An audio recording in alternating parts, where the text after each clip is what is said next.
Hello everyone, welcome to the video lecture series on group theory. Myself Sudhakar. In the last lecture, we have solved a few problems related to infinite abelian group. In this lecture also we shall consider other types of problems related to infinite abelian group. So the first problem is, prove that the set G whose elements are of the form 3 power n where n belongs to Z is a abelian group under multiplication. Whenever the problem is given, we should note two important points.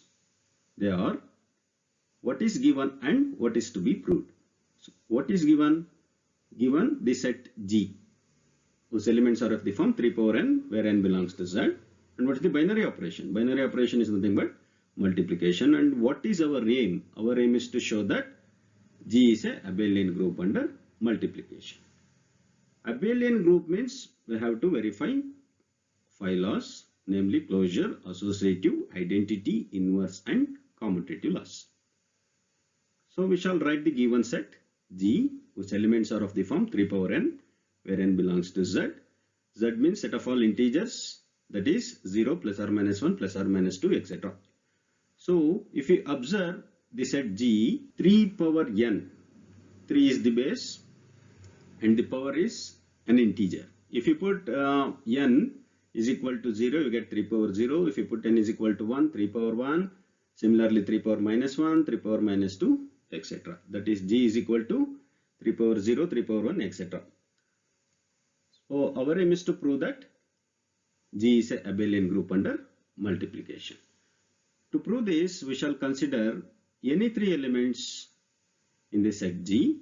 Let it be x is equal to 3 power a, y is equal to 3 power b, and z is equal to 3 power c. What are ABC? ABC are the integers or are the elements of Z. Now consider the closure law. Closure law means under multiplication I should consider product of any two elements in the set G. So consider x into y, or you can consider x into z or y into z, whatever it may be. What is x? X is nothing but 3 power a and y is nothing but 3 power b. Now using theory of indices, it can be written as 3 power a plus b. Now observe carefully, the base is 3 and the power is a plus b. When we say an element belongs to G, it must be of the form 3 power n. So 3 is the base, n must be an integer. Now come back to here. A is an integer, B is an integer, A plus B, it is also an integer. Therefore 3 power an integer, clearly it belongs to G. Therefore xy belongs to G for all xy belongs to G. Therefore closure law is satisfied.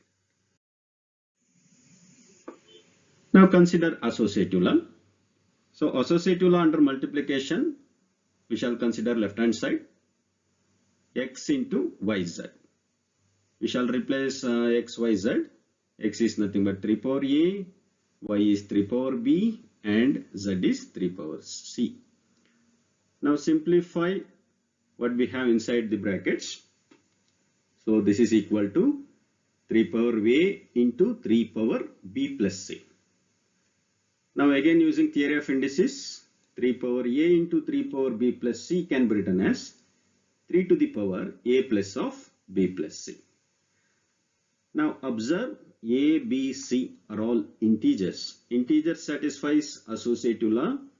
Therefore a plus of b plus c can be written as a plus b plus c. Therefore we get 3 to the power a plus b plus c. Again you can split and write. Therefore it can be written as 3 to the power a plus b into 3 power c. Again 3 power a plus b using theory of indices, it can be written as 3 power a into 3 power b into 3 power c. 3 power a is nothing but x, 3 power b is nothing but y, and 3 power c is nothing but z. Therefore we get x into y into z. Therefore we have proved x into yz is equal to xy into z, and it is true for all x, y, z belongs to G. Therefore associative law is satisfied. Next, consider identity law. If you consider any element from the set G, for example 3 to the power 2, what is the element to be multiplied so that I get same element, that is 3 power 2. What is the element? Element should be 1. So 3 power 2 into 1 I get 3 power 2, or 1 into 3 power 2 again I get 3 power 2. Now the question is whether this element belongs to the given set G. All the elements in the G is of the form 3 power n. So 1 can be written as 1, which is nothing but 3 to the power 0. The base is 3 and the power is an integer.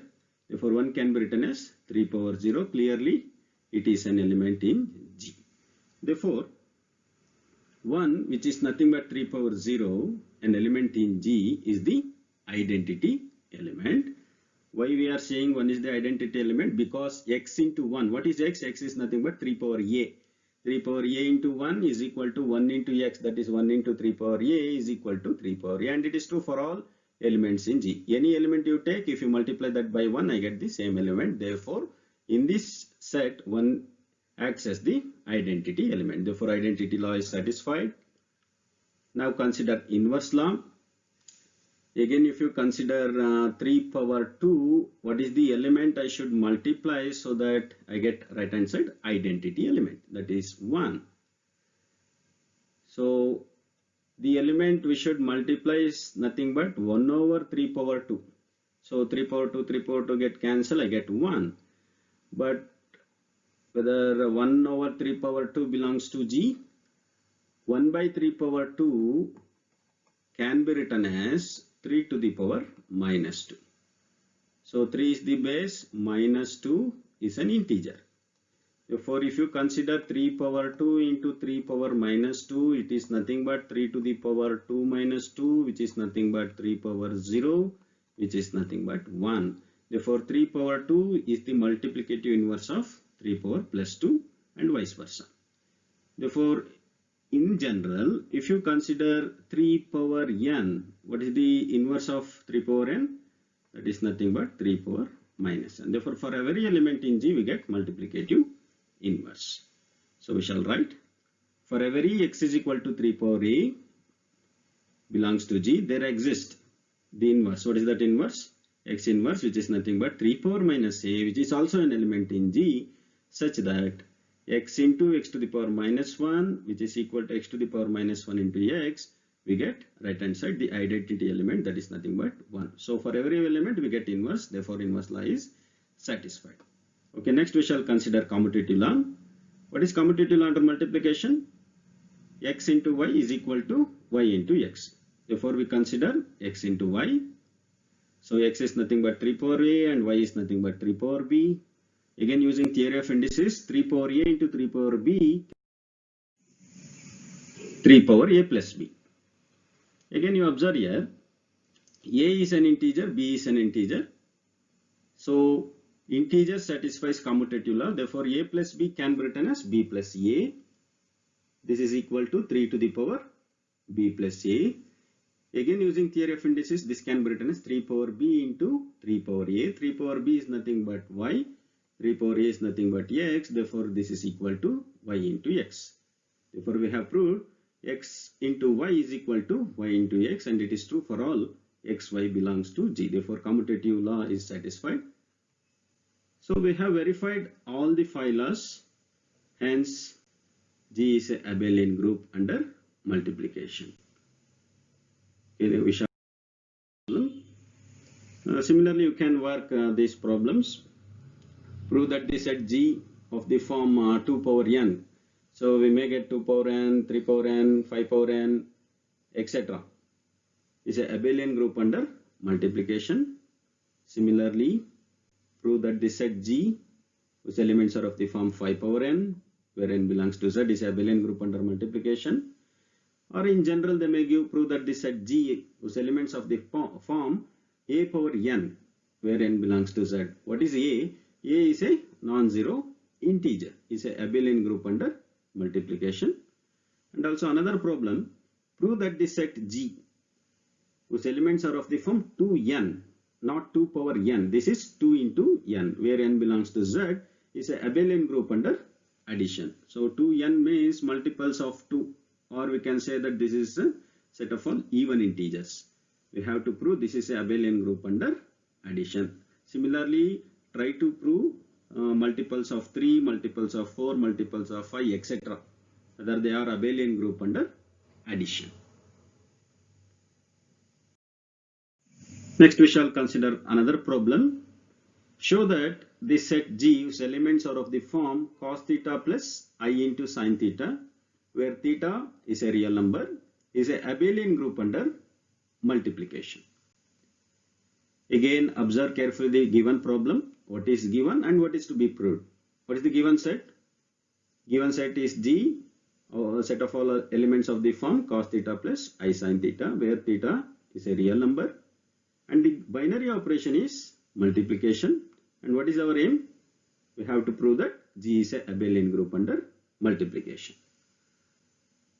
Now we shall write the given set G, which is nothing but cos theta plus I sin theta, where theta belongs to R. Now again, cos theta plus I sin theta, which can be written as e power I theta. So we have the famous Euler's formula, e power I theta is nothing but cos theta plus I sin theta. Therefore, G can be written as, G is the set of all elements of the form e power I theta, where theta belongs to R. So we can prove using this set also, or we can prove the set G is a abelian group under multiplication using this form. Okay, what is our aim? To prove that G is a abelian group under multiplication. Again, we shall consider three elements from the set G. Let it be x is equal to e to the power I theta 1, y is equal to e to the power I theta 2, and z is equal to e to the power I theta 3. What are theta 1, theta 2 and theta 3? Those are all elements of R. R means set of all real numbers. Or we can say theta 1, theta 2, theta 3 are real numbers. So the first law is closure law. Again, under multiplication, we have to consider product of any two elements of the set G. Okay, consider as usual x into y. So what is x? We shall write x is e to the power I theta 1 and y is e to the power I theta 2. Again, using theory of indices, this can be written as e to the power I theta 1 plus I theta 2. I is the common factor, therefore you get e to the power I into theta 1 plus theta 2.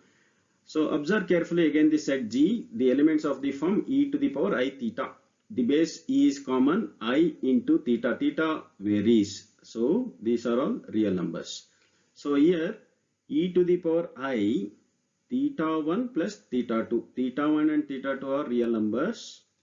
What is theta 1 plus theta 2? Again it is a real number. Therefore it is of the form e to the power I theta. Clearly it is an element in G. Therefore it belongs to G. Therefore xy, the product, that is x into y, belongs to G, and it is true for all xy belongs to G. Therefore closure law is satisfied. Next law, that is associative law. Again, associative law means the left hand side we shall consider x into yz. Again replace the values of x, y, z, that is e to the power I theta 1 into e to the power I theta 2 into e to the power I theta 3. Okay, first we shall simplify what we have inside the bracket. Therefore, this is equal to e to the power I theta 1 into e to the power I of theta 2 plus theta 3. Again, using theory of indices, we get e to the power I of theta 1 plus theta 2 plus theta 3.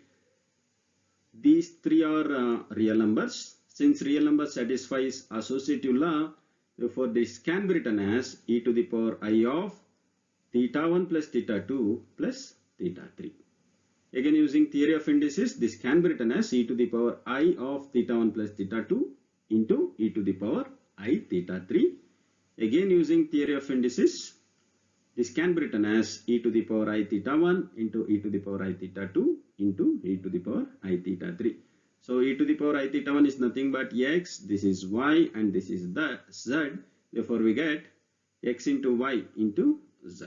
Therefore, we have proved x of yz is equal to xy into z, and it is true for all xyz belongs to G. Therefore, associative law is satisfied. Next, consider identity law. So, what may be the identity element? Suppose if we consider in general an element in G, let it be e to the power I theta. What is the element I should multiply so that I get same element, that is e to the power I theta? The answer is nothing but 1, because e to the power I theta into 1 is nothing but e to the power I theta, or 1 into e to the power I theta is nothing but e to the power I theta. And the question is whether this belongs to G, because G contains the elements of the form e to the power. But you observe 1 can be written as e to the power I into 0. What is I into 0? 0. E power 0 is 1. Therefore, 1 belongs to G. Therefore, 1 acts as the identity element. Therefore, we shall write 1 is equal to e to the power I 0, which belongs to G, is the identity element. Why we are saying this is the identity element? Because x into 1 is nothing but 1 into x, which is equal to x, and it is true for all x belongs to G. What is x here? X is nothing but e power I theta, or you can take it as I theta 1, whatever it may be. Therefore, 1 is the identity element. And next is inverse law. Again, if you consider e to the power I theta, what is the element should be multiplied so that I get right hand side identity element, that is 1. Clearly, it is nothing but 1 over e to the power I theta. But 1 over e power I theta belongs to G, but it can be written as 1 over e to the power I theta is nothing but e to the power minus I theta. So base is e, and power, in the power I have minus I theta. It can be written as I into minus theta. This can be written as I into minus theta. So minus theta, which is also a real number. Therefore, clearly it belongs to G. So what is the inverse of e to the power I theta? E power I theta, if you multiply e power minus I theta, the answer is e power I into theta minus theta, that is nothing but e power I0, this is nothing but 1. Therefore, e power minus I theta is the multiplicative inverse of e power I theta, and vice versa. Therefore, for every element in G, we get multiplicative inverse. So we shall write for every x which is equal to e power I theta in the set G, there exists x inverse. What is that x inverse? We shall write it as e power minus I theta, which is also an element in G, such that x into x inverse, which is equal to x inverse into x, the answer is 1, which is nothing but identity element. Therefore, for every element in G, we get multiplicative inverse. Therefore, inverse law is satisfied. Next, we shall consider commutative law. So, what is left hand side of commutative law under multiplication? That is x into y. So, consider that and replace the values of x and y. X is e power I theta 1 and y is e power I theta 2.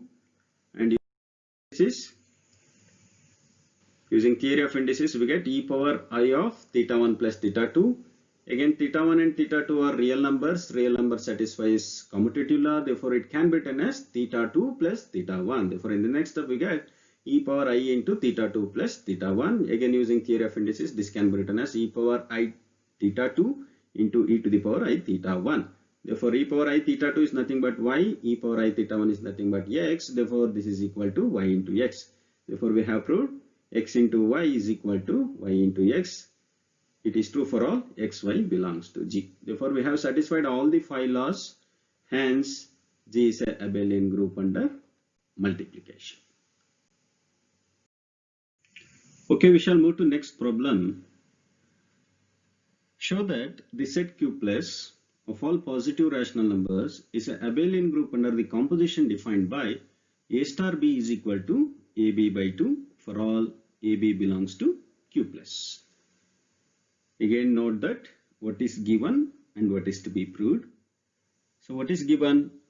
The given set is Q plus, which is set of all positive rational numbers. That means this set doesn't contain 0 as well as negative rationals. And the binary operation is A star B is equal to AB by 2 for all AB belongs to Q plus. And what is our aim? Our aim is to prove that G star is an abelian group. Therefore, consider the given operation, that is A star B is equal to AB by 2, and it is true for all AB belongs to Q plus, and our aim is to prove that Q plus is a abelian group under star. Now we shall consider the first law, that is closure law. According to closure law, we have to consider any two elements from the given set. For example, if you consider 2 and 3, you can consider the fractions also. 2 and 3 are positive rationals. So what is 2 star 3? So according to the given definition, 2 star 3, 2 into 3 by 2. So 2 to get cancelled, I get 3, which is a positive rational number. So A star B means AB by 2. Here you see A and B are positive rationals. A into B. This is a positive rational. This is a positive rational. Product of two positive rational is also a positive rational number. And also AB by 2 is also a positive rational number. Therefore, clearly it belongs to Q plus.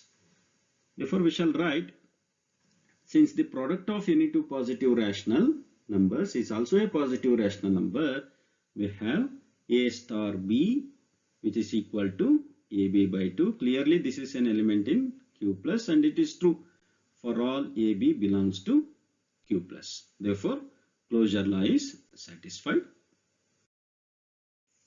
Next, consider associative law. We shall consider left hand side of associative law, that is A star of B star C. This is equal to A star of BC by 2. Why BC by 2? Because according to the given, A star B is equal to AB by 2. Similarly, what is B star C? BC by 2. Therefore, we have written A star of BC by 2. Next, we shall take BC by 2 as X. Therefore, we get A star X. What is X? X is nothing but BC by 2. Again, use the given definition. A star X is nothing but AX by 2. Therefore, this is equal to A into, again replace the value of X. X is nothing but BC by 2. Therefore, we get A into BC by 2 divided by 2. So, after simplification, we get this is equal to A into BC by 4. That is, therefore, A star of B star C is equal to ABC by 4. We shall take it as equation 1. Similarly, consider right hand side of associative law, that is A star B star C. So what is A star B? That is nothing but AB by 2 star C, and we shall take AB by 2 as Y, and we get Y star C. Again use the definition, Y star C means YC by 2.